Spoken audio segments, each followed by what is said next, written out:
As sovereign creators, you have the innate ability to create a more fulfilling and balanced life for yourselves, providing you have the motivation and self-discipline to establish and follow routine spiritual practices that open you up to a deeper understanding of what contributes to your physical and emotional health. This includes letting go of addictions and mental blocks that do not serve your higher purpose. Preparing the physical body and mind for ascension through transformation and balance takes a lot of work. Understand how your own comprehensive, holistic self-development practices can facilitate positive mindset and behavior change from the inside out. Finding inner balance, homeostasis, is about regulating the nervous system with effective stress relief practices and holistic tools to balance the mind, body, emotions, physical experiences, and spirit. Such practices can include yoga, meditation, visualization, breathing, mind-body relaxation tools, Reiki, scalar energy healing, and positive psychology. Step into your own powerful mind-body connection and gain self-mastery of your thoughts. There is a vast support structure available to you in the unseen spectrums of energy. Finally, it is through shifting and connecting with these spiritual energies that you are able to experience all of the rewards the universe has in store for you. You will soon discover that you have all you need from deep within your own being to successfully navigate through and rise above the challenges of living a more purposeful, fulfilled, and blissful life. The choice is yours. Joining our group for the first time, introducing Nick Doss and Jasmine Barosio, will join the team for an in-depth look at how we practice and develop those skills from the inside out. Join us live Friday. Alrighty then. Hey, everybody. Who are those beautiful people there at the end? I love that. Jasmine, welcome to Andromeda 7, your celestial gateway. Thanks for joining us tonight. We have an enlightening show for you about alchemy and shared experiences. And we all know before we get started, please feel free to like, share, and subscribe. The algorithms love it, and we're very grateful for it. Also want to welcome all the new subscribers. Thank you very much. We greatly appreciate each and every one of you. Now, let's welcome our illustrious panel and greet the chat room participants. I'm going to switch it around. Let's go ahead and just touch base with everybody in chat. And then, Teresa, I'm going to let you do the introductions tonight. Okay. Right. If you would, that would be great. Hi, Lee. It's good to see you. Welcome. Welcome. Chloe, Miss Chloe, I hope all is well for you and you're doing great. I'm sure you are. Hello, beloved abstract, kind sir. Good to see you. Hi, BA. BA. Richard the Red, good to see you as well. Welcome, welcome. Hi, Richard. Following Starlight 7, that is you, Jasmine. Good to have you with us. And Ignis Draco, that is you, Nick. Good to have you with us. Now you guys can put a name, a face to the name. Yeah, Grumstud for you. Welcome. Mark the Arc Spark, good to see you as well. And Elderberry, hi Barry, how are you? Good to see you. Squirrel buddy. Hi Barry. And I think that is it for now. And I will turn it over to my previous co-host, Teresa D'Antone. Ew. Tone. You like the tone? I like it when D'Antone. She speaks French. Get it right. All right. So we have Sophie. Okay, actually, you guys, alchemy. We're doing the alchemy right this tonight. Is right. Yes. We have the panelists. Oh boy, do we have the alchemists here tonight. Yes, we do. Okay, so what I'm going to say here is that with this panel, we've got 4 different generations here. I mean, we've got the 55 plus representatives on this panel. We've got the illustrious 40-somethings, and they're hot, and they don't take any crap from anybody. Right. We've got the 30 plus and below, and they have some kick-ass perceptions on things and a lot more new, updated paradigms about things. So it's going to be good to fuse their energy, and that's what alchemy is all about. We're going to take all the materials here. We're going to mix it all together tonight on this panel and deliver little pots of gold nuggets to each and every one of you. Okay? You betcha. So we are greatly pleased to have yet another couple here from Indiana, Jasmine and Nick. They have relations with All My Relations Superstore in Indiana, and they even have some Camp Chesterfield experiences, along with Hannah and Sophia and Grandpa Brian. And we're being overtaken by the Indiana Express. Indiana Express. Lots of enlightened beings in Indiana. Yep, just spiritual awakeness. So, but anyway, Nick here, you should be very careful what you advertise about yourself on Facebook, okay? Oh, crap. I don't have a filter. Nicholas Doss loves his Buffalo Wild Wings, beer pong tournaments, computer gaming systems, hermetics, and connects with some very cool, wise, kick-ass dragon spirit guides. You got the He does have variety. some awesome deer guides. And Nick is a hazmat auditor. He says he's the reason why semis, planes, boats, and trains don't go up in smoke due to human error. Thank you, Nick. You're a hero. Jasmine Barrocio. It just depends on Falling what Starlight. pronunciation it just depends on what pronunciation you want. If you got the Spanish, Italian, or like the Americanized version of it. Yeah, Barrocio. Yes. Barrocio. Falling Starlight or Jazzy Starlight 7. Also, I've seen that in chat rooms or at least on your email. She's a real California gal. Now living in Indiana. Has studied and studies in microbiology, psychology. She's a career dental assistant. And her jam is yoga and meditation.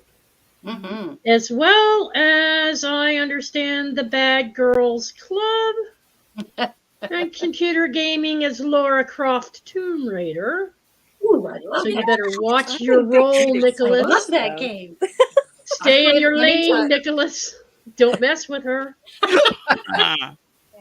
These two are soulmates, and they have had a few incarnations together, and they are just delightful. And we are so proud and honored to have you with us tonight. So thank you so much. Thank you. And I'm going to hand this over to the Captain Alchemist over there in the upper left corner. Hey, Lori. Hey. Fire away. Well, everybody knows that alchemy is the act of inner transformation. It is healing and freeing the inner parts of ourselves that need to be changed. By transforming these parts of us leads to inner liberation and freedom from our fears, beliefs that no longer serve us, soulless, and other self-destructive disorders. Interesting. Thought you'd like that. So, panel, I have 3 easy questions for you all tonight. And we'll just kind of do the first question. We'll go round robin. I'm going to start with Teresa, and I'm just going to make my way down the panel there. So the first question, this gives everybody else a chance to kind of mull it over and think about it. But Teresa, how do we physically block ourselves from transforming and change? Oh. Numerous ways. What it boils down to, all the little things we do, whether it be physical health wise or mentally or career wise, relationships, it all boils down to what we think about ourselves and how we view ourselves in this world. And everything we do, every action we take is a reflection of what we really think about ourselves. And so there are times that I have found it quite difficult to change to be that what I want to be or want to become. And I hold on to what I am, which is not what I want at all. But out of fear or out of panic or out of the unknown, venturing into something new or different, freezes me up so that I can't hold on, so I can't let go of those things that I don't like about myself or my situation. And it could be alcohol. It was for me at one time. It could be other addictions.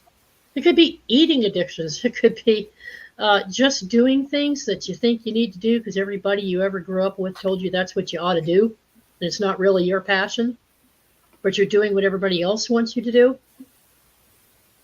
I wanted to go into the Peace Corps. Couldn't do it. My family was like, are you out of your mind? I wanted to go into the Navy. My parents were like, over our dead body. So there's so many things that you want to do in life, and you react and respond to what other people think about you and not what you really want. There's an internal motivational mechanism, as Bashar calls it. And it's a mechanism that it's in every single one of us, and it's not different. It's no different in any single one of us. And it is you naturally move away from the things you don't want to be or don't want to do. And you always, always, always move towards the things that you do want to do. So if you have a block like me and you're stuck and you're doing what everybody else thinks you ought to be doing and you're not following your own true self or your own passion, then there's something you're holding on to that makes you think it's providing you with value. You've programmed yourself and conditioned yourself into thinking that the way you are, as painful as it is, provides you with value, and you're not ready to let it go because you haven't recognized what's good about what you want to become. So to me, that's what physical blocks, mental blocks are caused by your own perspective on who you are versus where you want to be and what you want to become. So you're never too old to change. Is that what you're saying? Yeah. And I think the perception too of the younger generation is because we are older that we're resistant to change, and in a lot of ways that's couldn't be farther from the truth. We've grown and changed so much lately. In the last 6 years, it's been leaps and bounds. So you're never too old to change. Sophia, how about you? How do we physically block ourselves from transforming and change? Okay, so I would say being a magical individual, it's important to make sure that your body, your mind, and your spirit are on the same page, honoring yourself completely. And what I wrote down after you said that is, and kind of a question, what are you asking your body to do? If you're bench warming and having a very verbal experience on this planet, okay. But when, at least in my persuasion, physically, what am I thinking? What am I asking my body to do? What you put in is what you get out. So if you are meditating and doing different things to honor the mind, honoring the body honors the spirit, and it provides cohesiveness, I would say, with somebody like me. So it's like I'm not going to eat a big hamburger right before I do something, Mm-hmm. It's what you put in is what you get out. Right. So are you hydrated? Are you rested? Mm-hmm. Yeah, you can screw yourself up by like put cheap gas in a Cadillac. It'll idle, but you put your foot in it, you don't put cheap gas in Fizzles Cadillacs. out. So you're saying what you feed your mind is just as important as what you feed your body. Absolutely. I would say, yeah. I mean, I consume sugar and caffeine and things like that, but it's moderation, I would say, is the path that I'm on right now, not elimination. Mm-hmm. I mean, if I'm called to do that and being sensitive to what my guides are bringing to my attention, is it time to release something? Mm-hmm. 19 days without nicotine. Woohoo! Ooh, congratulations. Yeah. That shifts things quickly. Yeah, it sure does. Yeah. But you're not denying yourself some of those earthly pleasures either. Oh, chocolate? Bring it on. Yeah. Oh, yeah. I'm the chocolate bandit over here. Yeah. Tell me about chocolate. It's Well, all good. Yeah. That's what I got. No. Dalibor, how about you? How do we physically block ourselves from transforming and change? well, I'd say it's by focusing on too much on the little things and not seeing the big picture. Mm. A lot of people. Exactly. What is alchemy? Well, alchemy is the inner transformation of the soul, right? And that means avoiding vices and cultivating virtues in yourself. And virtues include things like morality. And, morality is usually at odds with conformity, with what society wants you to do. Yeah. Because, society wants you to consume all these different things, like you mentioned, sugar, alcohol, whatever. I eschew all those things. I don't consume any sugar, any alcohol, no drugs. I do consume cigarettes and coffee, of course, but that's I don't know. I guess if I got rid of that, I would get rid of part of my personality. Because it's so ingrained in me that that's one of the aspects that I realized that I'm not seeing things from a 40,000 foot perspective, where I am looking at the forest for the trees, or not seeing the forest for the trees, I should say. Basically, it's anything that bogs you down is preventing you from your spiritual enlightenment. Anything that causes you to overly focus on something obsessive or negative, such as the news of the day.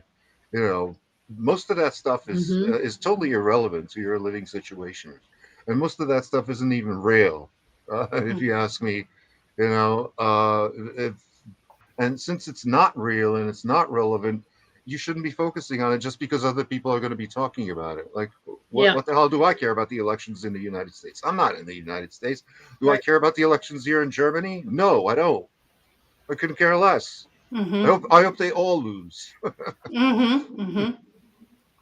I think everybody needs a little Sophia energy, and that's that energy of I don't give a flying you know what about what anybody Sure. thinks, because really it's none of my Mhm. business what you think. Yeah. Yeah. Not So I my love that. not my business. That's right. And when I wasn't Freedom. operating that way, everything that my parents thought of me, or Mhm. my siblings, or my relatives, or my close friends, mattered. It doesn't matter anymore. I still love them.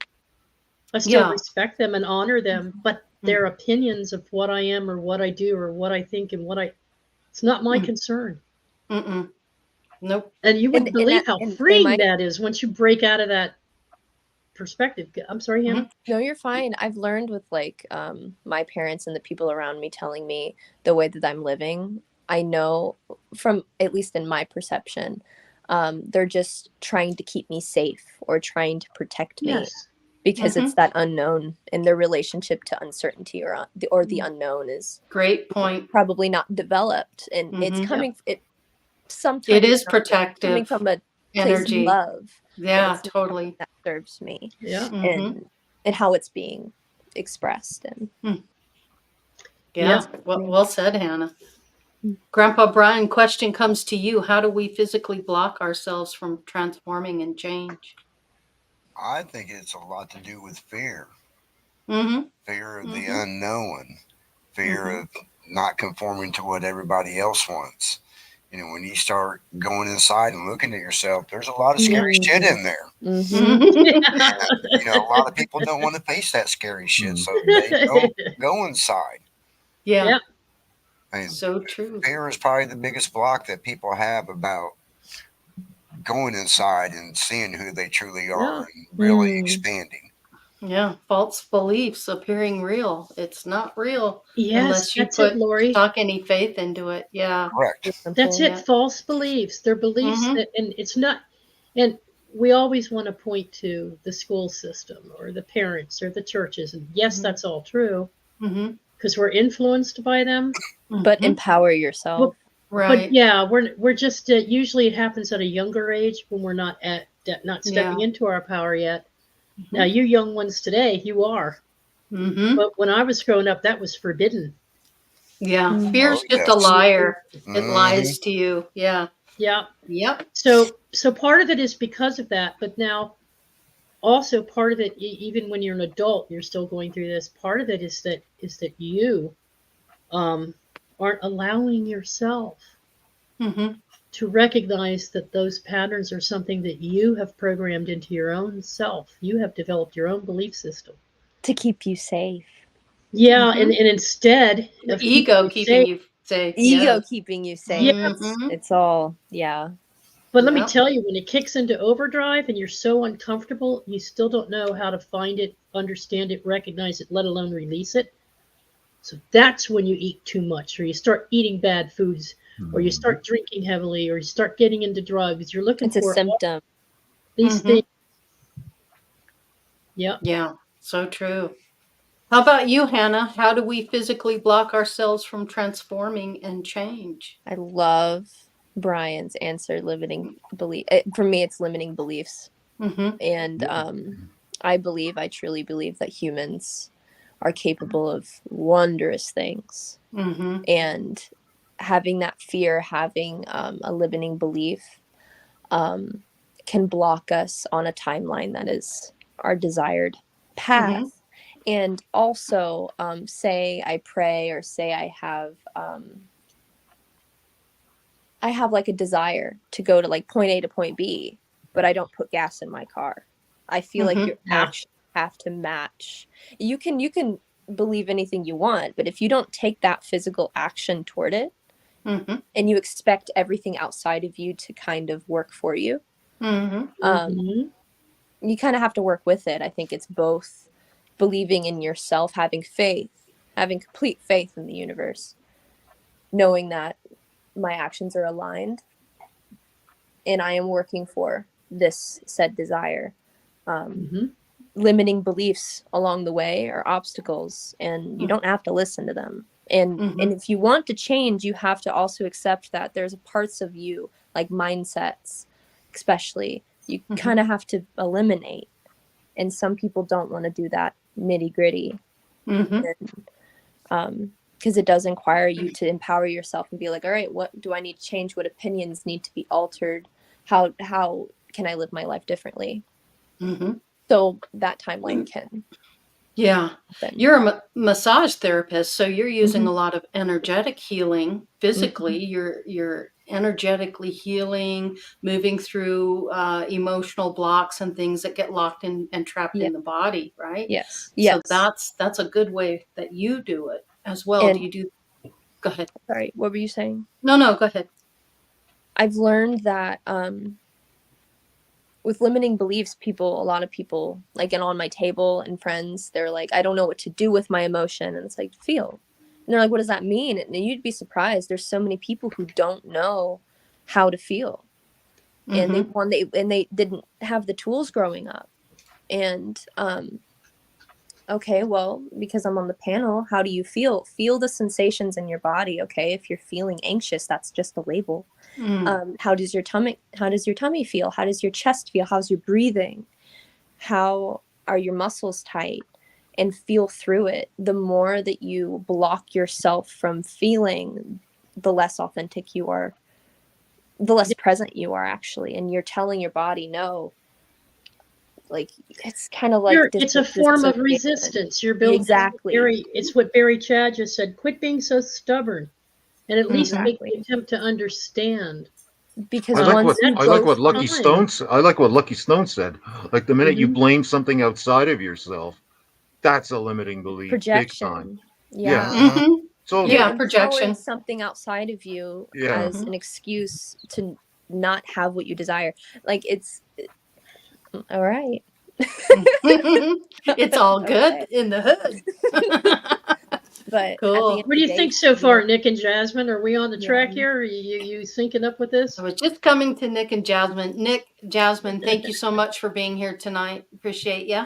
Yeah. So, how do we physically block ourselves from transformation and change, Nick and Jasmine? And then, Jasmine, we'll go with you first, if you would. Yeah. Cool. So I believe that it's anything that we use as an escape. So that could be TV, video games, food, anything that you start using as an escape habitually, it starts having more power over you than you choosing it. So now if you're telling me that, like, oh yeah, I use, just because it's on my mind, like weed recreationally, like that's fun, that's cool. But if now you're like, I have to have it, then it's like Yeah. you're kind of giving up your free will at that point. So to me, it's anything, even games. Like gaming is cool and fun and all, but if you have to do it, then you're no longer in control. So I feel like the reason why we do this to ourselves is because we use it as an escape, because sometimes this world can be dark and bitter and we get lost in the shadows. So it's like we're avoiding the unknown, but avoiding also the fear of moving forward, because we all come from different households. We all come from different backgrounds, and what moving forward healthily looks like, it's not readily available for anyone until you go to like years of therapy, and then someone tells you like, oh, this is how you're supposed to deal with that. This is the proper way to, like, if you're angry, don't go out and hurt someone else, process the anger. And it's like, it's not something that is well known. So I think that's why physically we get trapped in a cycle of escape and avoiding, because it's hard and we don't really have like a way to get out of it without being self-aware enough to be like, hey, you know what? Like with Grandpa Brian, when he looked in the mirror and said, I don't want this for myself. I don't want this life, So my curiosity is, how do you make those moments available for everyone else? Like what wakes up that, I guess, courage to face what you're trying to avoid? Yeah. And you know what? You don't really have to do anything, because people think you have to do so much, and they complicate it and make it much more difficult than it really is. But it's the basic underlying human instinct that all humans have, whether you're on a spiritual path or not. And that is that something isn't right when you've convinced yourself that it's okay to keep having those same kind of negative experiences, addictions, habits, things that make you feel crappy. We all know that we want to gravitate toward the things that we want the most and like the most, but we're paralyzed like a deer stuck in a headlight, because we're complicating our own lives by not admitting this just isn't working out for me, but we're afraid to let it go. Yeah. So why are we afraid to let it go? That's the key. Why are we afraid to let it go? A biology teacher once told me, which I've used for like every aspect of my life, it's identify why. Keep asking why until you can't ask why anymore. And then that's when you start to get real answers. Another thing he said, if you don't like the answers you're getting, ask different questions. So I like that. The thing is, one last thing was, change is growth. So if you don't like what you're going through and you already identified it as something that you know you need to change, it's going to be uncomfortable. Like it's like growing pains, and you have to do the work. There's no shortcuts. You have to do the journaling. You have to do the looking inside and asking the hard questions, and not sugarcoating or just accepting. You have to go beneath the surface and actually dig to find the gold. So, Hannah, did you have a? I just got really excited. I understand that more than you know. I guess, and I'm still learning this. I think Jasmine mentioned, how do we create other people to have courage? I've spent my life very passionate about wanting to help others.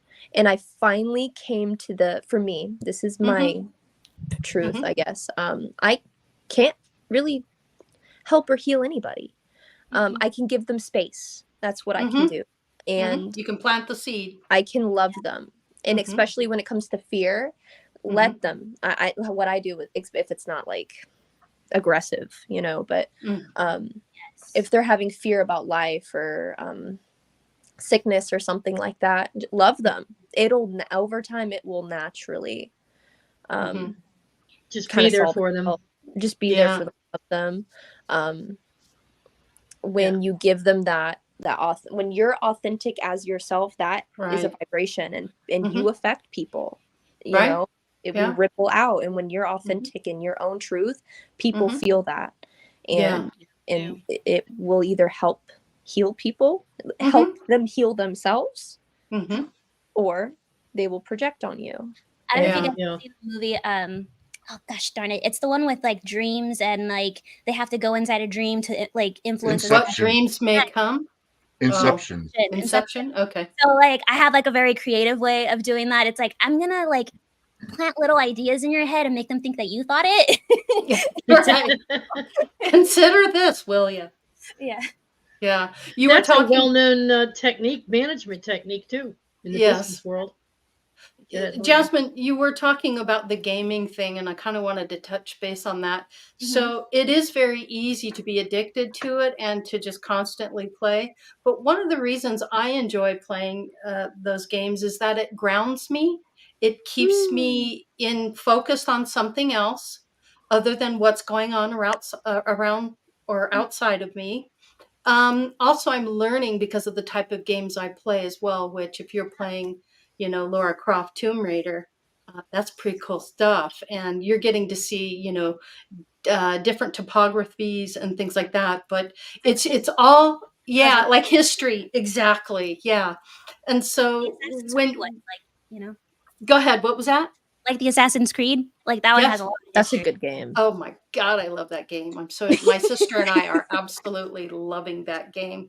But you're right. You have to really not be so absorbed by it. And it's not like everything. I don't have to do that all the time, every single day for hours and hours and hours, unless I feel like it, unless I want to. I think it's just having the mental awareness, or just being aware that, like, am I choosing to do this, or is this, or do I have a choice? You know what I mean? Yeah, I think that's my point. Yeah, thank you for that. Yeah. Yeah. Sorry, we only do what we've been a couple times. Yes. Okay, I will. Real quick, Mary Mansfield, this is important, and then Sophia, I'll give you an opportunity to speak. I'm sorry, my dear. It doesn't help that emotional intelligence is so undervalued in our society. Many avoid or get stuck in their feelings simply because they've never been taught how to process them. This is so true. And I really wanted to put that out there. But this is so true. Yeah. Go ahead, Sophia. My apologies, my dear.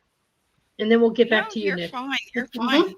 There's a lot of really good stuff going on. I would say moderation and balance, and surrounding yourselves with the quality type people that have your highest and best to bring imbalance gently, respectfully to your attention. Because as much as somebody may be obsessing on something, that frequency, that intense, that's generally how deep that wound can be. So being aware that they're doing that because that's the best that they can do with that situation right now. Yeah. And just giving options, like Hannah said, throwing seeds, and suggestions. I think that was Hannah that said that. Yeah. But I just think it's important to stay in balance.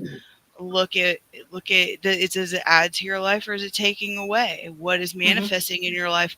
What is dissipating? Are you sometimes following when I your do bliss? a reading, right? When sometimes when you do a reading, it's like, okay, this is what's here, but then it's like, okay, what's not here? You gotta look at that too. That's metaphysics. That's a balanced approach, Sophia. That's Very balanced. Yeah. Excellent. I feel the need to say this too. Whenever we were kids, whenever we did things, we weren't thinking, are we good or bad at this? We did things because we enjoyed them. Right. Simple as that. And now we're like, okay, are you good at this? Does it make you money? Does it do this? How are you? I love a lot of things. I love being here, et cetera, and I can confidently say that some of the things I like to do, can be perceived as, what is this chick doing? But it doesn't matter. I enjoy it, and that's what matters. And then people will naturally be like, oh my God, you're so good at that. And I'm like, I'm just vibing. What makes you feel good? Yeah, exactly. Great point, Hannah. Great point. All right, Nick, finally coming to you. How do we physically block ourselves from transforming and change? And thanks for being here, Nick, and reaching out to us. Yeah. This is my bread and butter topic right here. I know you love this stuff. So do Which we. means I'm going to go on a tangent right quick Okay, to good. explain how I think about it. So, Okay. like I was explaining earlier, it's more than just mental alchemy. You can apply transmutation to any aspect of life. For example, this is a physical occurrence, but gold and silver can naturally meld into each other, and it turns into something else called electrum. That's a physical example. An emotional example is when work is getting on my nerves, and instead of sparing my boss, I instead start singing really loudly. That gets the anger out and gets me peppy. It's transmutation of the emotions. Uh-huh. Then on the spiritual side, it's learning things like Reiki, where you can actually start manipulating the energy, not just being around it. Mm-hmm. Actually be able to control it. And then this is where the mental part comes in. The things that hold us back are mindset and habits. The mindset dictates how you perceive life, and then that creates the habits that will give you the results of the future. You want to make sure you have good habits, not bad ones. Everyone has good ones and bad ones. You have to put in the work to learn how to use your bad ones in positive ways. Yes. Now, That's transformation. Nick, That's some alchemy. Are these good/bad habits subjective? Yes, it's you can't be blinded by the light and you can't be scared of the dark. And what I mean by that is dark concepts aren't always bad. Light concepts aren't always good. You have to learn how to disambiguate on what's truly positive and truly negative. For your own experience of the situation. Where's the illusion? Yeah. Where can you dispel it? Yeah. Do what thou wilt. Yeah, do what thou wilt shall do what thou wilt shall be the whole of the law. But to do that, you have to know what your will is, right? And that requires a deeper analysis than just 15 minutes of thinking about it. That's right. Yeah. Know thyself. Know thyself. It's not for the faint of heart. You have to be incredibly strong.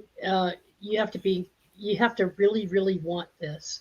And you have to be willing to work at it and diligent. Be truthful to your own. I mean, be honest. Don't hold anything back. Yeah. You're your own therapist. It's like half the work. Yeah, no doubt about it. Yeah. Psychology, they call it like funneling, right? But in this community, they call it like shadow work. But it's basically the same thing of you know, just putting in the work of figuring out why you like something, who do you want to be, why do you want to be that person, or you know, the habits, because habits really they make or break you. But I did want to talk about one thing that was in the comments about how we can't change anybody. This is true. The only person that we have complete control over is ourselves, right? But the same reason why people are here on the panel or in the chat or like at these shops or in this stuff in the first place is because we're all looking for growth. And I see it more as like getting like a recipe, like we're trying to create a recipe to help you create your cake. It's like everyone's going to add like a little more vanilla or a little more sugar here or there, depending on their flavor. But it's like we're just trying to help you or find like a recipe to make things less convoluted. Thank you. Yes. Great point. Okay. And this is how manifestation actually works. You have to sync up all those aspects of life to get your desired results of what you want. For an example, we saw birds, we made planes. Yeah, right. Exactly. That's a good point. True. Excellent. Sophia, you have a comment? Yeah, I kind of jot when we do this, and when they were talking about ask why until you can't ask why anymore. What am I feeling and why is generally good. What one of my teachers, you know, when you're journaling, what are you feeling and why? And that can give you traction. Yeah, that's and the grounding exercises, right? That grounding exercise that we were talking about with playing the video games. That's why I watch NASCAR, because the more people that are involved in a sport that makes you focus on the here and now, it's an energetic balancing exercise for me. That, and I like to talk trash about NASCAR. I like that. It's all good. 20 years we later. also Follow your passion. we also used to write down, Sophia, what is the source of the, we used to write down, what are the emotions I'm feeling? Right. Why am I feeling these emotions? Where do I think they're coming from? How did they come into me, into my being? And when you write all this down, you get this profile. And then you go back and look at it, and then you look at it objectively, right, Lori? You look at it objectively and you go, oh, but that wasn't her fault. That's how I was perceived. Eventually you get enough of a reflection back, right?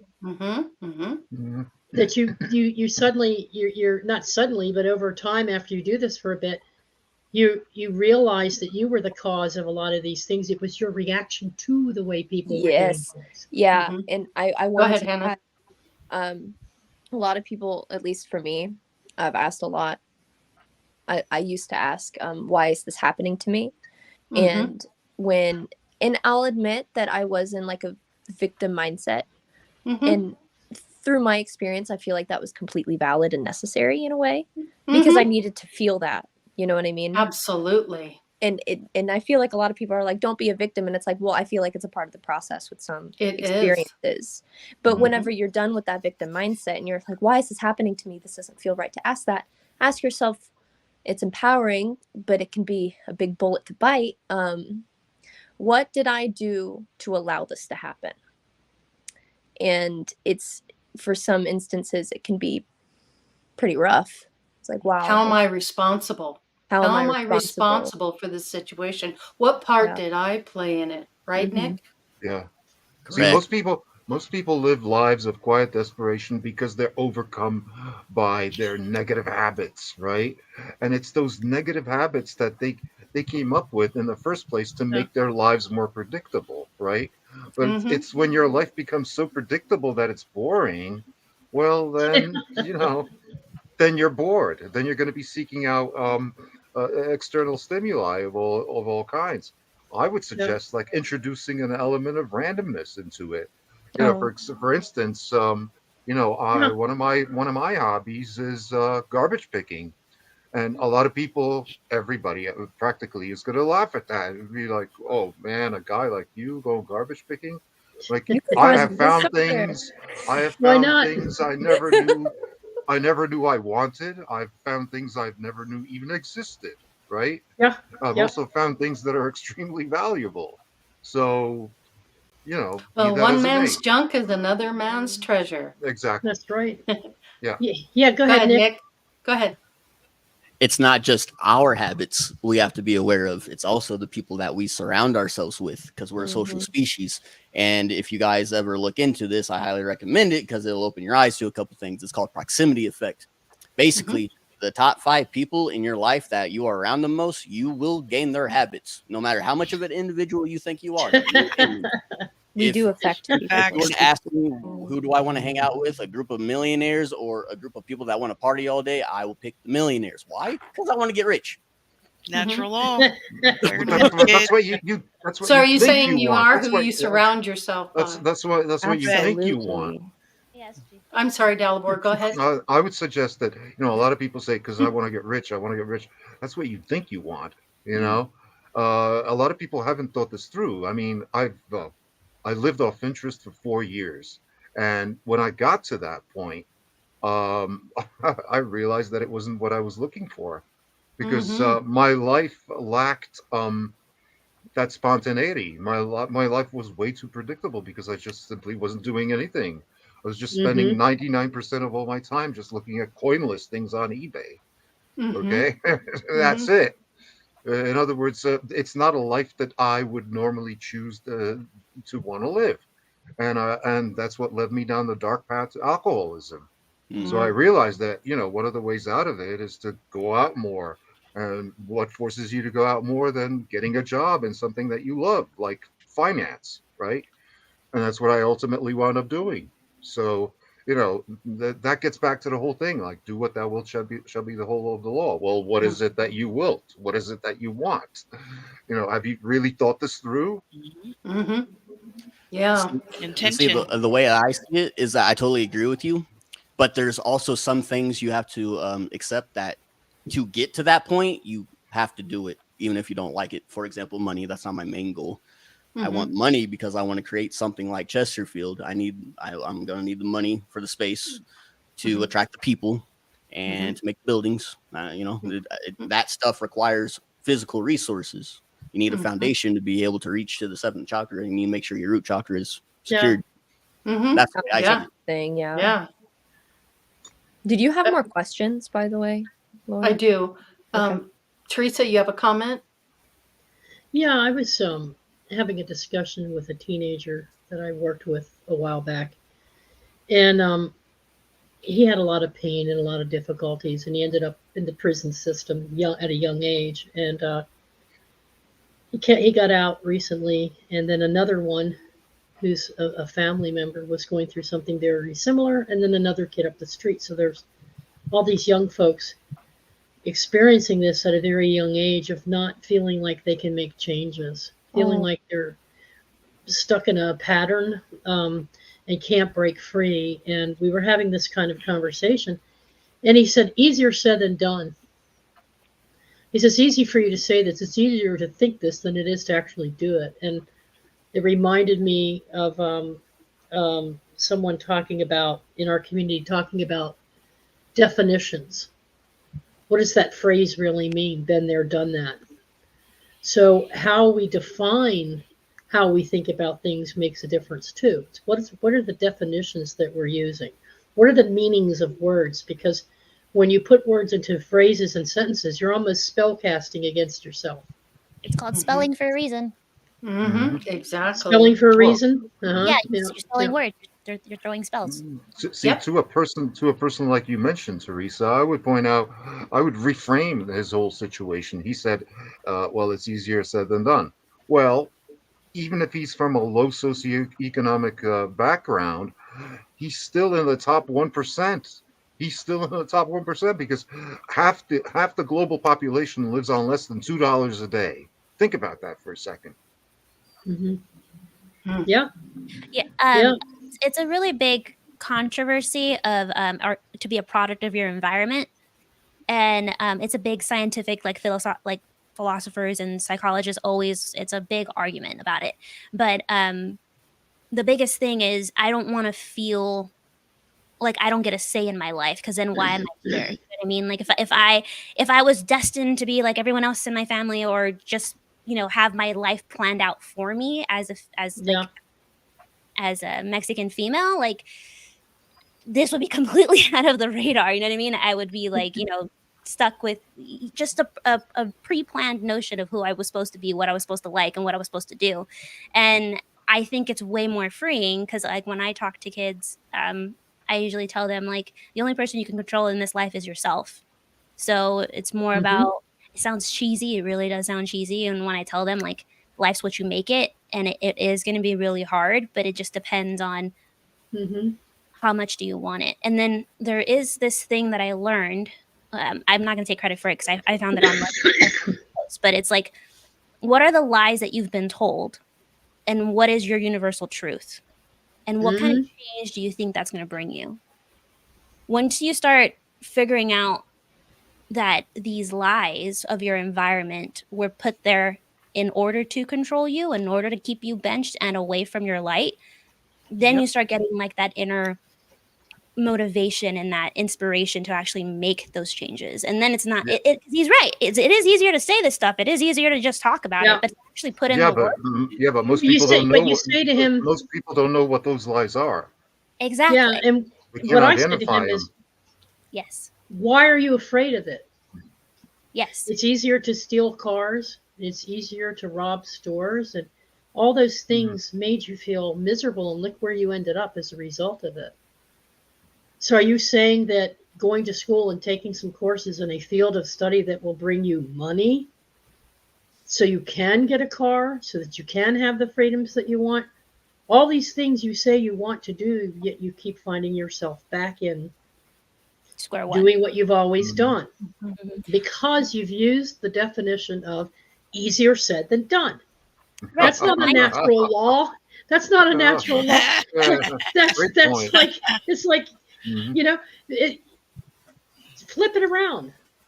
Change It's your easier verbiage. to do this. Yeah, change your verbiage, Mhm, change your mhm, mhm. definition. I'm sorry. Go Who ahead. knows? Who knows? Maybe that's something, and that's his path. That's something that he has to kind of work through, so that Absolutely. he can understand. Yeah. Yeah. So And it's it's not always. It's Yep. not always just, you know. And And you are trying to help others, but sometimes they Yeah. have to learn how to help themselves, and sometimes you got to hit that rock bottom before you Oh, can make do no that. mistake. I was saying it for my own betterment. Yes, It wasn't understood. just to help him. I Yeah, was reflecting back to myself, my own yeah, and that's what you. That's walk what the talk. You talk the talk, but I walk your walk, baby. Right, right. Let Mhm. me show So you how it's it's done. helpful to have those conversations with Yeah, people, because you might be helping them, but you're really helping yourself. right. Understood. a Hannah. lot of the time we're actually projecting what helps us. Mhm. So Yeah. so like, say for example, I'm for people who know me, I try to be really healthy with my diet. I'm not going to get into it, but that's just the lifestyle I chose. And when I was coming into it, my mom developed pre-diabetes. I'm not sure the actual term for it, but I got really concerned. Hypoglycemia. Hypoglycemia, yeah. Yep. And it was from eating excessive carbs, et cetera, et cetera.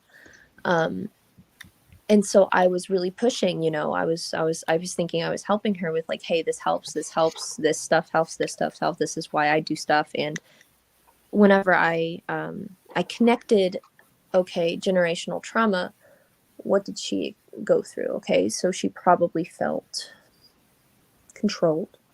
She probably felt like she didn't have a lot of freedom. Okay, well, that's how she chose to go about it. Even though I could perceive it as a habit, she could perceive it as something that she didn't give herself as a kid, which could be healing.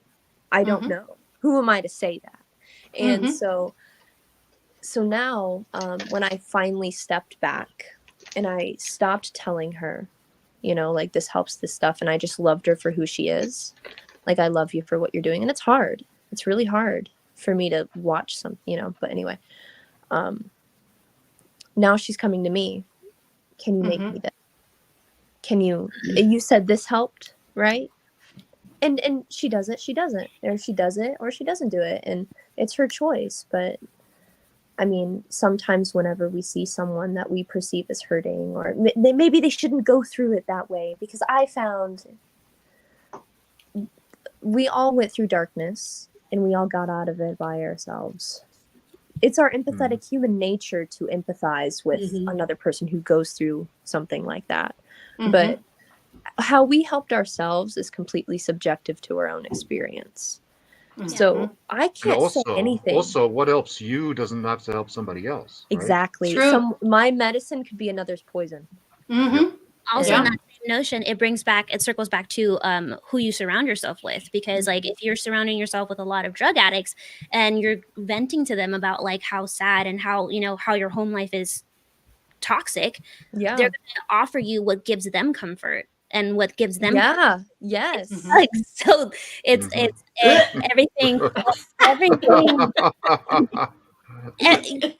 everything connects together, and you just have to be aware. And I don't know, Delbert, I don't know how to make people aware, because most people aren't even aware of it.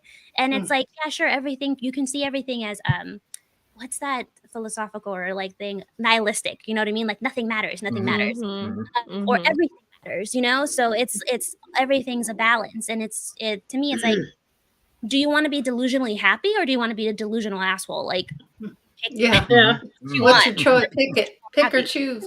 Let me ask you all something. Do you all think, and especially the younger generation here, because there are different outlooks, do you ever hear people in your peer groups saying things like, I'm afraid I'll lose my identity if I change, because everybody knows me as this, this, this, and this, and that's my greatest fear? Yeah, I do, because like in high school, you know, I was known as like the sweet one, right? The what? The what? In high The school. sweet one? Yeah. Like, okay. we all had like our nicknames and whatever, and mine was Sweets with a Z. And then this new girl came I'm in sure and it she was was. like, "Oh, she's so sweet, she's so nice." And I'm like, "Hey, I was the nice girl. What do you mean she's nice?" So then I did go through, like, this whole thing, and my friends are like, "Okay, well, she's the mean one. You know, like the Powerpuff Girls, you have the mean one, you have the smart one, and then you have the nice one." And it's like when people were throwing around these titles or these labels, it's like you identified with it. And then when someone else came through and they were like, "Oh, well, she's the spiritual one. She should know," or this and this. And it's like, it did send me into like a kind of panic, like, well, who am I? And then it's like, you know what? I'm me. I'm always me. And then my brain was like, what if there's a clone of you? Then are you you? And then I'm like, oh no, I can't. That's so cute. I love that. You know, Jasmine, that brings us to the next question I have, and I'll start it off with you is, are you able to see the truth in yourself and others? It's way easier to see it in others. It's kind of like, there's this really, it's an anime. It's called Fruits Basket. And she imagines everybody as like a rice ball, right? An onigiri, which is like a little triangle of rice. And they put like a plum or like something in the back of it to give it more flavor. But since everyone's walking around facing forward, no one can see behind them. And I feel like I can always see what makes everybody special. And for me, it's like, I know I'm special, but I don't know what kind of flavor I have. But I know there's something there, but I can see it in everyone else easily. You're just being your true, authentic self. It's just who you are. And that's hard for a lot of people to just be you, because they're trying to figure out who am I? Yeah. I just pick and choose, honestly. I'm like, I'll watch something and I'll be like, I like, you know what? Laura Croft is a badass. I like that. I'm going to take some of that. I'm going to be more like her. Or I like, liked how she takes control. Yes. And this is the nice, sweetest girl in class playing Laura Croft. I love it. Don't cross me and we'll be good. Exactly. Hey, Nick, how about you? Are you able to see the truth in yourself and others? Yes. So I'm very clairsentient. So I literally feel it. I've been like that since I was a kid. Like if it feels right or if it feels wrong, I'll mess with it, and then I'm right about the outcome. What I'm getting to that is that to find truth, you have to go solo sometimes. Yeah, there are some projects that requires more than just you. But for you to play your role, like in any RPG game like Final Fantasy, you got to figure out what that role is. Are you a healer? Are you a fighter? Are you like which role do you want to play? Figure out not just what you like, but what you are innately talented at,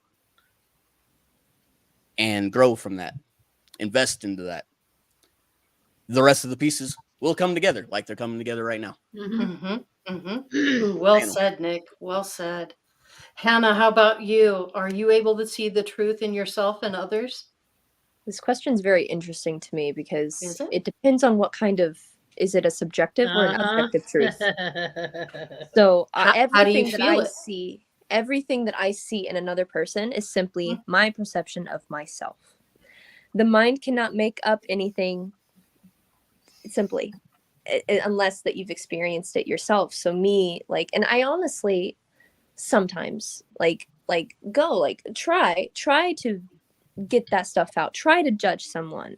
This was like heavy in my shadow work journey, and I'm like, everything that I'm like, okay, I projected a lot on my mom naturally, and I stepped back and I gave myself that time to be like, yeah, everything I said about her, that's me.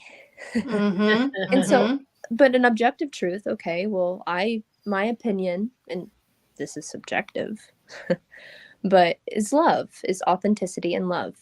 Can I see that in anybody? Absolutely. But it's still my perception of myself at the end of the day. And so I don't know. I don't really know how to answer this question other than what do you define as truth, an objective or is subjective? The truth simple? It can be. It's what you make it. There's a reason why they say the simple truth of a situation. If I were to answer in Hannah's words from hanging out with her, should be like, you have to be authentically yourself, and then everything else will follow. Yeah. You have to. That's true. Yeah, I love that. How about you, Grandpa Brian? Are you able to see the truth in yourself and others? Yes. I mean, once I opened myself up, then I started believing in myself, and then that's when I started believing in my truth. And now that I've surrounded myself with enlightened people, Mm-hmm. I understand their truths and what they're saying. Uh, How do you know when they're being truthful with you? How do you know when someone's being truthful with you, Brian? I can tell by the tone of their voice and the look in their eyes and their reaction in their face and their body language. That says a lot when someone's being truthful with you. Now, if they're not being truthful, you can tell by just facial expressions as they're saying something to you. It could be hand gestures or body movements. But what if they're in a virtual world and you have never seen their face, and you're interacting Your with them body on a will daily tell basis? you. Yeah, Your body picks You up on feel the it. have a You knowing. feel it. Yeah, I agree, Hannah. Yeah. I What's feel that, it in my Nick? kidneys. Uh-huh. That's where If it's online, you can tell by word choice. Yes. word the words they choice. choose. Yeah. That's another way. Mm-hmm. And how about actions speak louder than words? That's true. Always. Yes. Yep. They say one thing in a meeting like this, or you don't even get to see each other. You just have text. But they say one thing and then they act another way. Yeah, Right. I got a good personal example of that. So when I was younger, I was always studying this stuff. My family thought I was crazy, right? They're like, "Oh, Nick, you're just blowing hot air." That's out of just your mouth, Nick blah, being blah, blah, blah. Nick, right? That's just Nick's in his own little world. It's all good. Leave him alone. But He'll be okay. But as soon as I did, Nick, you blow.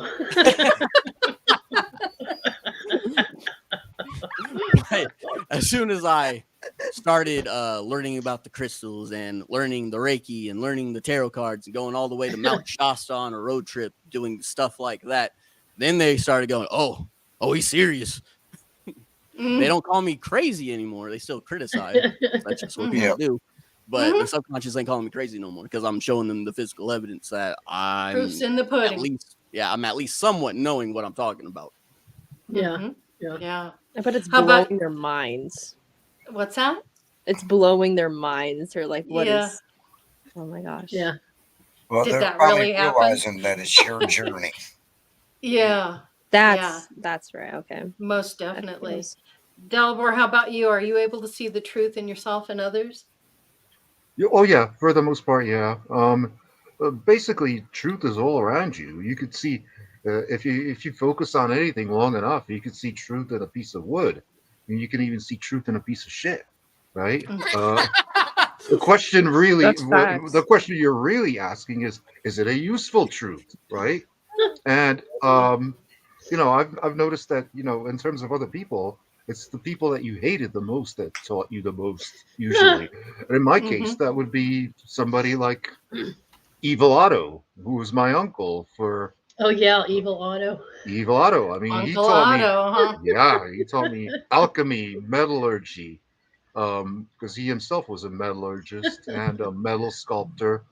So yeah, he taught me a lot of that, and he inspired me to look into it more, read up on it, and get into stuff like hermetics or alchemy or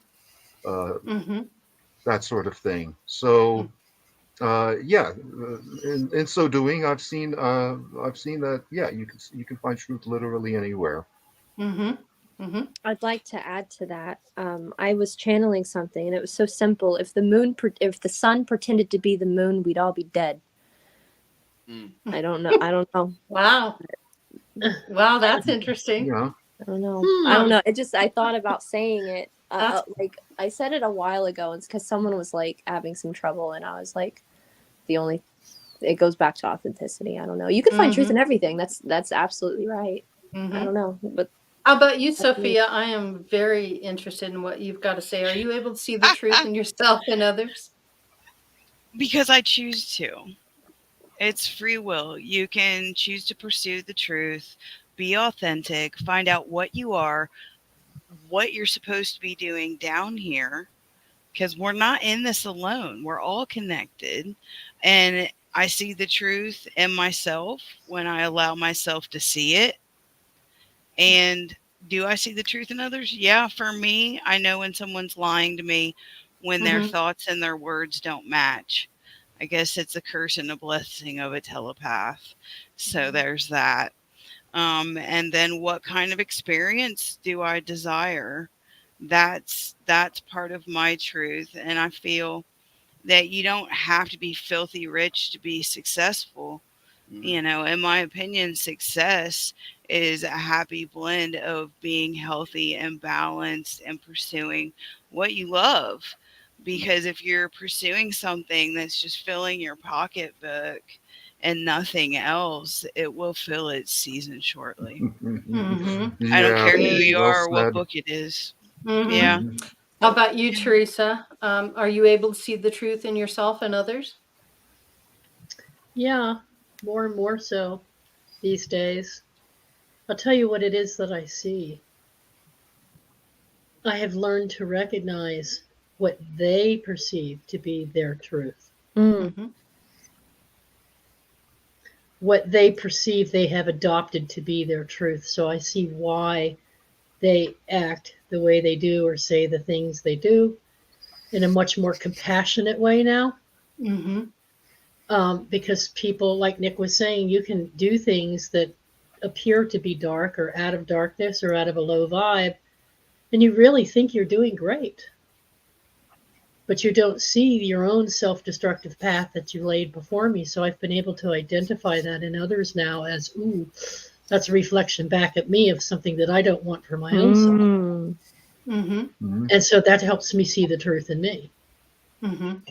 Yeah, that ties in with learning from other people's mistakes.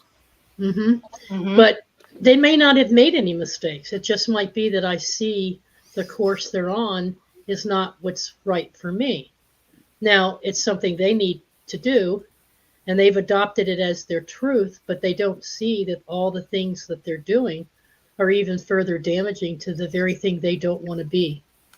And you can't stop that for them. You can drop little seeds through your own actions. Maybe over time they'll see, hey, this person's doing this or this, and maybe I can learn from that and grow from it. But you can't change it in them. Go ahead, Nick. Your hand is up.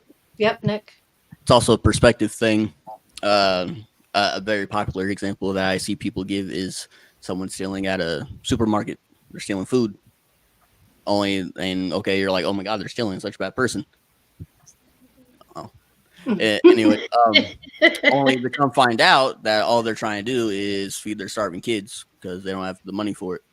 They're doing a bad thing to make something good out of a bad situation. Right. Yeah. Perfect. Yep. You know, I want to comment on this. In the past, before my awakening, I tended to trust people openly until they gave me a reason not to. And it wasn't till I became spiritual that I learned how to recognize what trust is. And also, the most important thing I've learned was that trust is earned. And once it's earned, then you'll get my trust. I no longer operate from giving you the clean slate and then proving me wrong. I wait until you've actually proved it to me and showed me within your actions that you're being truthful and honest.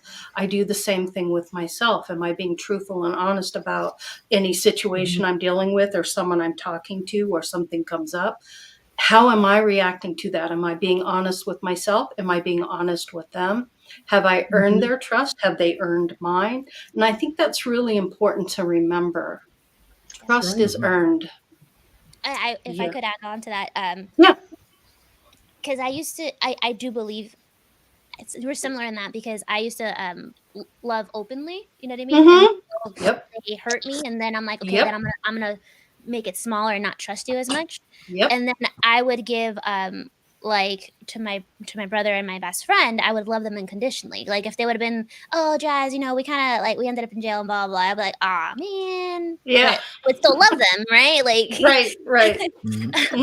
So recently I had an interaction with my brother where he completely destroyed that trust, and it really shook my foundation of like, but he earned it after all these years, after 30 years of living and knowing this person.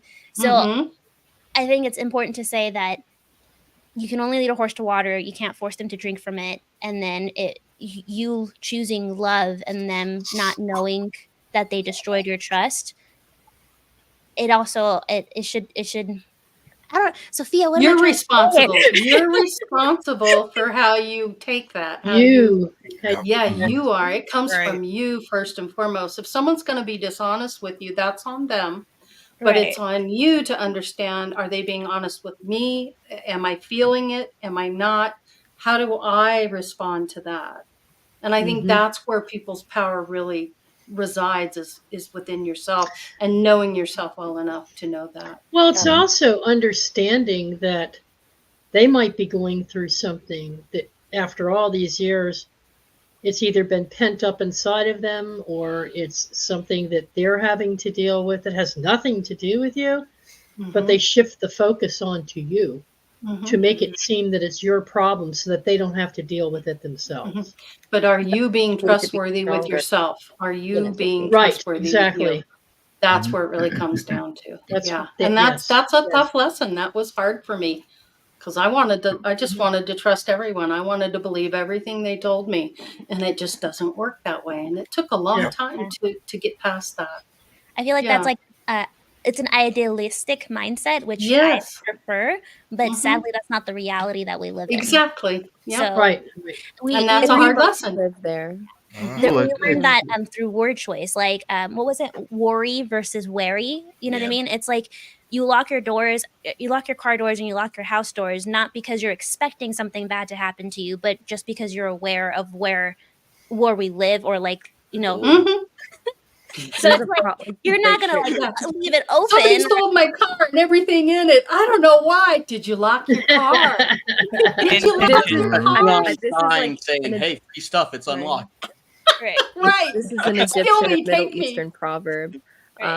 It's called "Trust in God, but tie your camel." I love that. There you go. That's a good way to put that. Yeah. See what Lori's saying is that basically she was projecting herself onto other people. The fact that she herself is a trustworthy person, exactly, made her assume that everybody else was just like her. Exactly. She Oh was my God, seeing that truth Dalibor, in that's so herself. profound. Yeah. That's right. That's absolutely right. Yeah. It's called projection or transference in psychology. Yeah. You're transferring that, and then you build up a belief system around these people, these individuals, and then when something does go down, it totally like shocks you like a deer in the head. Like, what? Whoa! I wasn't expecting that. Especially if it's a loved one or a family member. Yeah. Yeah. Because that's the least person you expect, but you've projected so much because of your closeness. Yeah. You take things for granted, and you figure that trust will never be violated. Right. And that's just not the reality of it. It probably will be, but you have to realize it's not your the now. Be in the now. Stop running away. It's not your it's not part of you. Right. And it has and it's not a testimony as to who you are either. So you don't define yourselves by what your family member says, or you define yourself on who you are within. As long as you have that balance and security within you, they can do whatever they want. They'll play basketball on my back deck and smack. I've had that happen too. You know, where everything's your fault. I'm like, what are you what are you gaslighting me for? I wasn't even home. Right. You're treating my, so there's all kinds of things going on. It has nothing to do with you. Okay, I got the third and final question for you. You answered number 2, everyone. So, and I'll start with Nick. Nick, how do you use alchemy to better your situation? How do I use alchemy to better my situation? For me to fully explain that, it would take all night. Can you optimize an answer? So when I was learning hermetics, I was really going through a bunch of different like esoteric philosophies. And I tried You were sampling them all, huh? You were applying sampling them. Yeah, okay. I was applying them. Does this and work? When I got Does to this not hermetics work? with the 7 principles, I started to actually apply them, and I started actually seeing actual results in real life. So once the physical manifestations of it started to occur, that's all I needed. I was like, God, guides, I don't need to know the math behind it. All I need is the results. Take me to it. Like, it's that simple. People, people often lose and miss the mark because they're overthinking it. Like exponentially overthinking it. Your job isn't to know 4D high and higher concepts. That's why you have your guides and source and everyone else on the metaphysical team. That's their job. You're trying to put too much on you. Accept your limitations, focus on the 3D like you're supposed to, and then they'll do the rest. Interesting. What say you, Jasmine? How? Mine's the opposite. No, I'm just kidding. I'm real eager to hear what you got to say. How do you use alchemy to better your situation? So, I take alchemy as more as like taking two things, right, and making it something different. That's like my basic understanding of alchemy. So the two things could be like physical and emotional, and how that affects your physical, or it could be like your spirit and body. Like it could be. There's tons of ingredients. There's tons of little components that you can create something different with it. So I am the opposite of Nick. I tend to overanalyze and overthink, and I try to figure everything out. I feel like there's enough on this planet, enough in this realm, and enough in this like division of this pocket dimension that we're in. There's enough here for us to understand, even with alchemy in general. Like we have the periodic table. You know what I mean? You have how like science and physics, and there's already a lot that we can learn and we can adapt to here. We're not all born with an inner knowing of like, oh yeah, I know this is going to work. Like the other day we were talking about the chakras and how I was like, okay, so if, and this is a small tangent just to kind of highlight how I use alchemy, but in a very mathematical way to explain it to myself, because I'm still very logical, but I'm trying to match that with my emotional, so that way my physical doesn't get affected by it. Because if those two things are always fighting, I always tend up to be really tense, or I won't be able to like breathe right. Or you're finding the balance in it. Exactly. I think. Yeah. And you seem to balance your relationship with Nick too. You and Nick, you balance. It's interesting to see that, because I know that relationship. I totally get you guys. Yeah, but I think it works because we give each other that space to be different. Yeah. Yeah. Like I'm a neurotypical.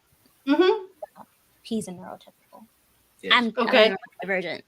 Okay. I gotcha. That was so cute. Very interesting, because like when I go to sleep, I'm like running through my day, running through the next day. There's a song in the background and I'm watching a movie in my head, and like spirit and my guides are like, hey Jazz, don't forget tomorrow, if you have free time, look into this and blah, blah, blah, blah. And I'm just like, cool. And then he's just like, what goes on in your head? And he's like, what? No, nothing.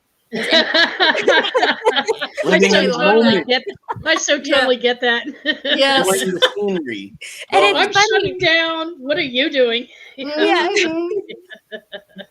It's funny because like when I do peek into his head, like I just look I just see we're in the car, right? And I'm driving, like, what are you thinking about, right? And I'm like trying to think what he's thinking about. And like I look and he's literally just looking at the rain, looking at the clouds, looking at the cars. I'm like, wow, that's very different than what I do. Where you're constantly processing and analyzing and putting it all into perspective. Yeah. And I'm just enjoying things. Yeah. Yeah. I tell you, Jasmine, we processing types drive people crazy, but some of them. I'm like, how does this work? Quiet enough not to say anything. Yes. Right. So going back to the chakra thing, so like we have the 7 chakras, right? We have the red one, the orange one, the yellow one, then the green one, then the blue one, then the indigo one, and then the violet one, right? The purple one.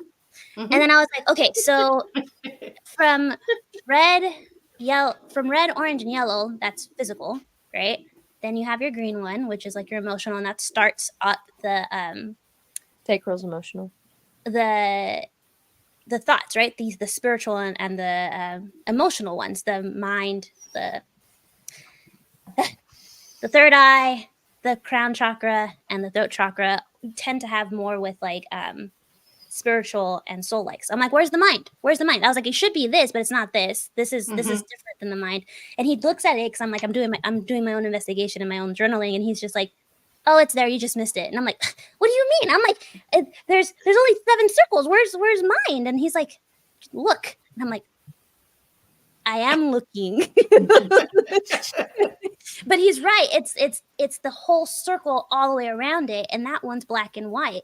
And then it goes into like all the Hermetic principles of everything starts in the mind. Life begins in the mind. And now it's just like, and then coming from a biblical background, it says that everything's a thought. Everything's a thought first that falls down into your heart and bubbles up or through your mouth. And I was just like, oh my God, that is so crazy. So no, alchemy. I love alchemy. It's the greatest part of being human, I think. Yeah. Dalibor, how about you? How do you use alchemy to better your situation? Well, physically, okay. One of the physical colloidal silver. Yeah, I make my own like tinctures. I make my own colloidal silver. I do, in other words, I do physical alchemy. But you know, one of the aspects of physical alchemy is things like essences, things like distillates, right? Like that's oil of frankincense. That's more powerful than regular frankincense. Well, but you could also do that mentally, right? You can take any concept and you know, analyze it just like you would in calculus. Like, what's the first order derivative of this equation, right? Can I condense this thought into like a single caplet of a single caplet of information, right? That's easy to remember and that I can apply elsewhere. And I do that with everything that comes into my field of consciousness, like whether it's a video that I watch or whatever. It's kind of like, you know, in the show Mork and Mindy, right? Where at the end he always goes like, Mork calling Orson, come in Orson, right? And he basically recapitulates the day's events and what moral lesson he learned from it, and how his actions affected the lives of other people and stuff like that. So basically, it's taking everything that comes into you and condensing it into an essence, and then using that essence later on. Awesome. I like that. Go ahead, Jasmine. You were going to make a comment? Yeah. Going back to what Delabro was saying, Albert Einstein actually said that. He said the way to test yourself, if you actually know what you're talking about, or if you know a subject, how would you explain it to a 5-year-old? Yeah. Yeah. Great quote. Actually, yeah. And that's what Albert Einstein said. So well said. So you have to pay attention to 2 biggest things that I learned in psychology that helped is how do you gather information? Like how do you take in information, right? And everyone uses their 5 senses to get it. We all use them, but there's a hierarchy of how we bring in information.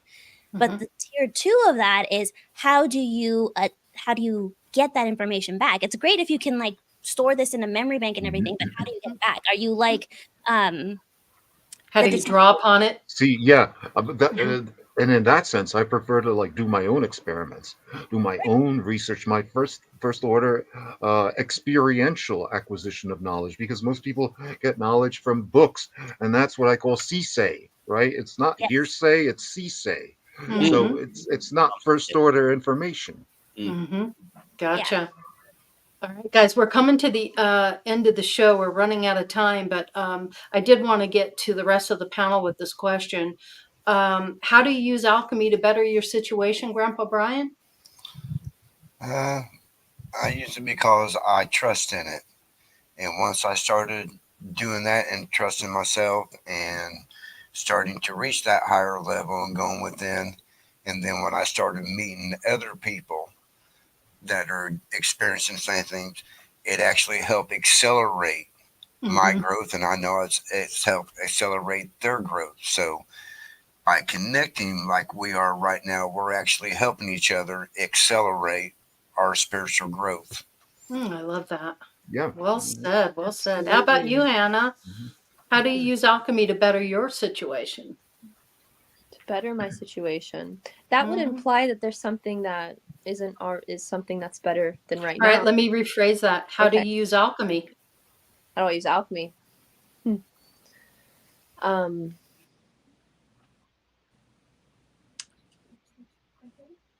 a lot of I feel like alchemy, the way that I use it is saying, like, okay, what do I desire more? Not necessarily good or bad. Okay, how can it's kind of like alignment. It's kind I kind of like change my mind and change I go to the spirit of that said thing, and I just kind of timeline jump. I'm not sure. And a lot of it is I go to source energy, because what I may think is better may not be better or for my highest good. So I kind of just throw my hands up. I'm like, okay, whatever. I'd like this. This is on my list, but but I think that we're co-creators with source. I think that we're meant to create.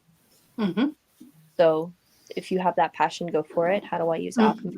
With emotions? I'm a very emotional person, so I'm very one to feel it. I'm practicing more and more where I use my emotions. Some people use their mind, some people use some other things, but I use my emotions to alchemize my said desires. Wonderful. And yeah, that's thanks, Hannah. Yeah, I love that. So maybe the question is better phrased this way, Sophia. How do you use alchemy to improve your situation? Unmute, shall we?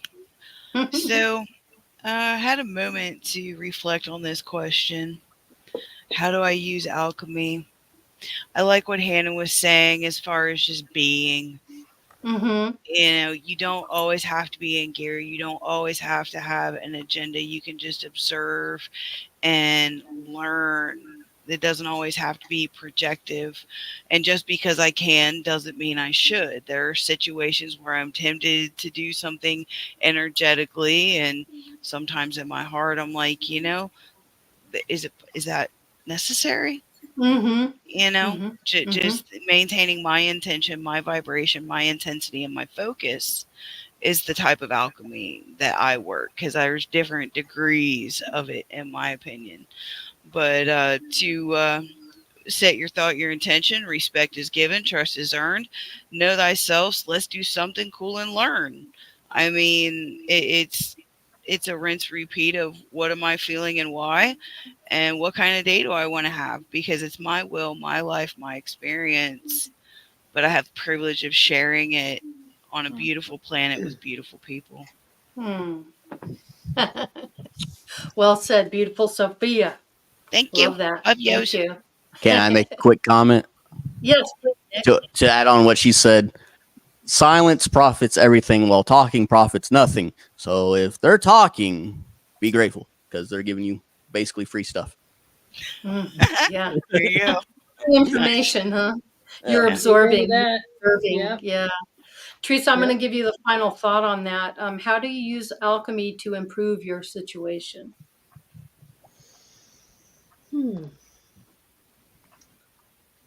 Well, there's physical alchemy, and then which I don't do a whole lot of,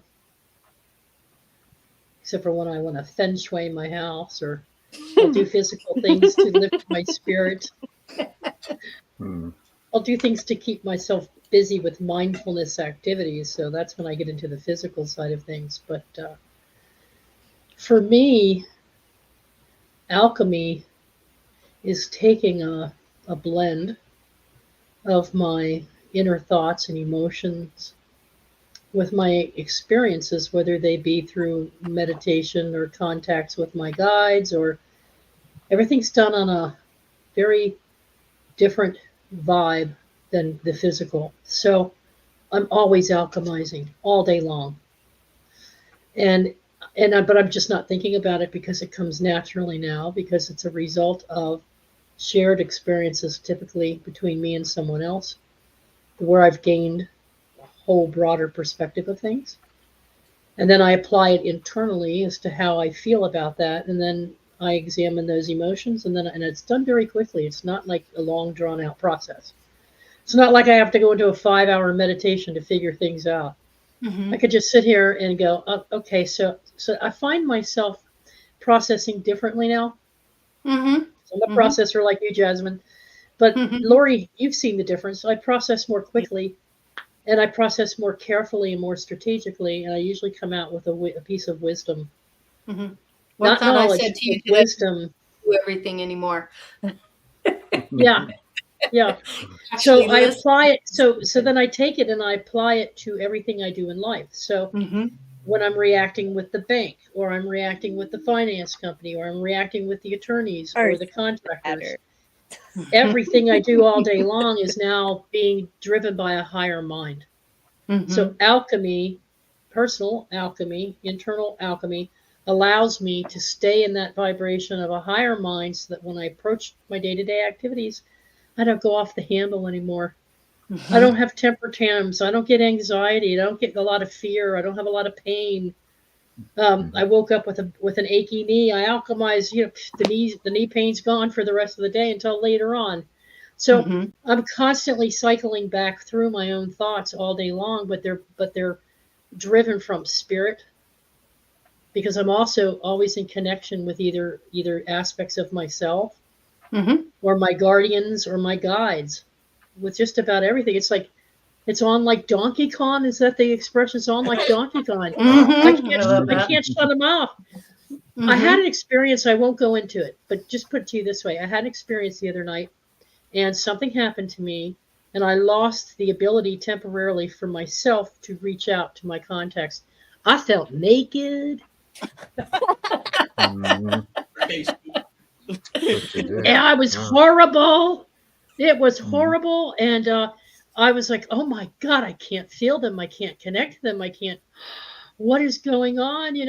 And so, but I approached it in a different way. I immediately told someone that I trust, help, who was able to bridge that so that I could communicate with my guides through her.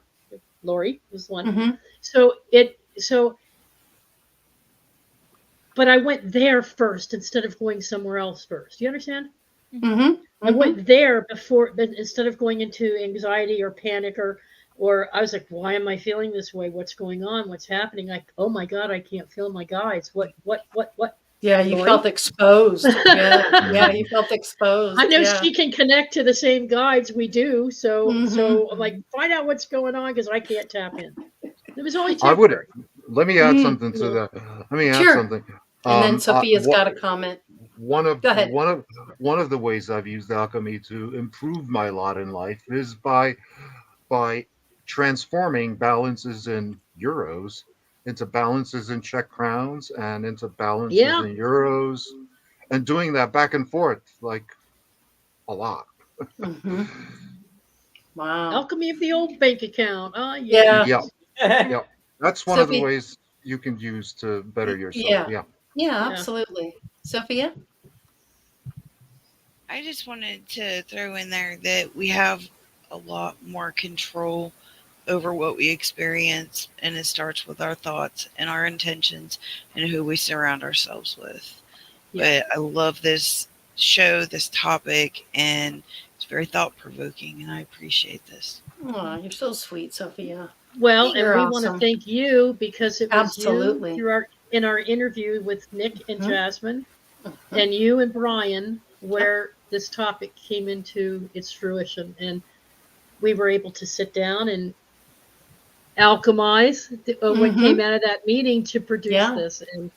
And thank you for taking the time to think that through. And we spent about an hour and a half with Nick. 2 hours, you guys. We spent 2 hours. 2 hours, and really enjoyed it. It gave us a new way of approaching it, and thank you so much. I'd like to give thanks, Sophia. I'd like to give Nick and Jasmine the final thought. What do you think about all this, Nick and Jasmine? So I want to add to what Teresa was saying. I have 2 helpful things that helped me out in regards to that, because I'm actually life path number 4. We're very analytical and strategizing and all that, planning and stuff. You're a Sagittarius as well. Yeah. That's technically an Ophia, so that gets even more into it. Yes. I'm surrounded by them. But Jasmine. feel for you. The first thing, and it's going to sound like a total cop-out, but Okay. it's meditation. Mhm. Meditation is the equivalent of mental push-ups. The more you practice, the longer you can do it, and the more in the now that you can actually obtain. Because I used to be like that. I used to be super anxious and super like, oh, what about this scenario? What about that scenario? Now, like you said, like Jasmine said, she's just like, I look into your third eye and all I see is the atmosphere. Like, man. Same thing. You know, Nick, I get out of bed in the morning. I put my slippers on. I won't tell you what else I do. It's too private. But I put my slippers on. I fix a cup of coffee. I go out back, or I stand in here where the sun's coming through my window, and I have my time with my spirit guides, and I meditate. Yep. I'm waiting for Lori to get up because we usually get together in the mornings too, and then she goes through the same process. Only we're 3 hours apart. 3 hours later. Yeah, and we even lose track of time now because it's like, where'd the day go? Huh? What? We don't even sense time anymore. It just goes. I love it. And that Have y'all noticed that? There's no time anymore. Just, Go ahead, Nick. What that goes into my second point. Yes. So Western philosophy is very good at the physical aspects of alchemy. The Eastern philosophy is very good at the metaphysical.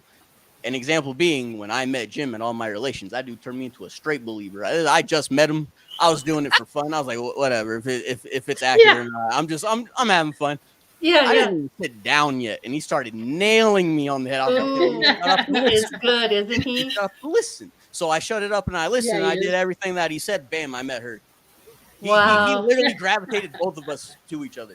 Just as an example of how that stuff works. So that again gave me more resolve of going like, God is good. There's things that I can't comprehend, but it works. So I'm just going to roll with it and say thank you.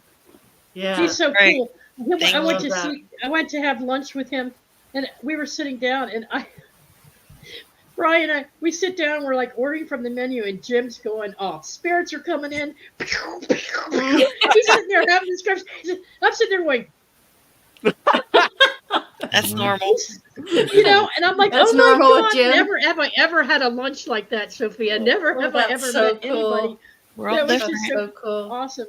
Well, you know how they bother him and they touch his face? She thought there was something. She's like, is there something wrong with Jim? I was like, no, spirits are just bothering him. Tickles. Feels like a feather funny.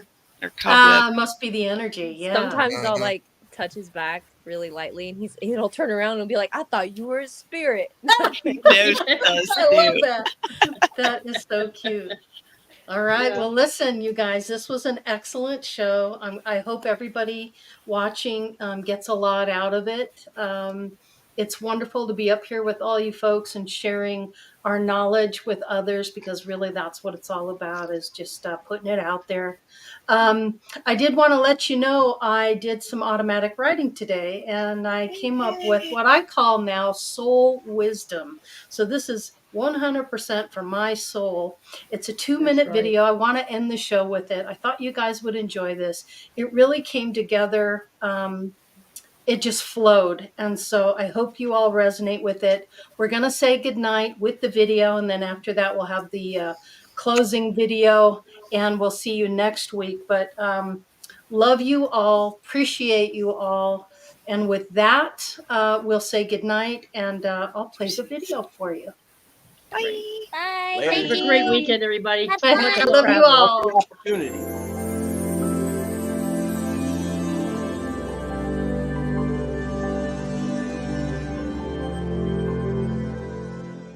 Negative beliefs about yourself and the ability to understand them. See how you can replace them with logic and positivity. Fear of unworthiness is not a pointless emotion. It's a teaching to understand you are worthy. The viewpoint that you are not is not true. You were born worthy.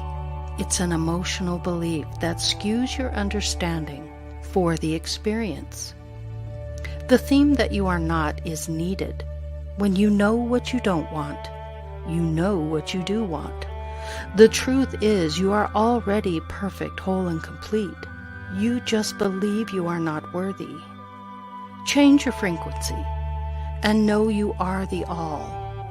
You are just choosing and blocking your true nature.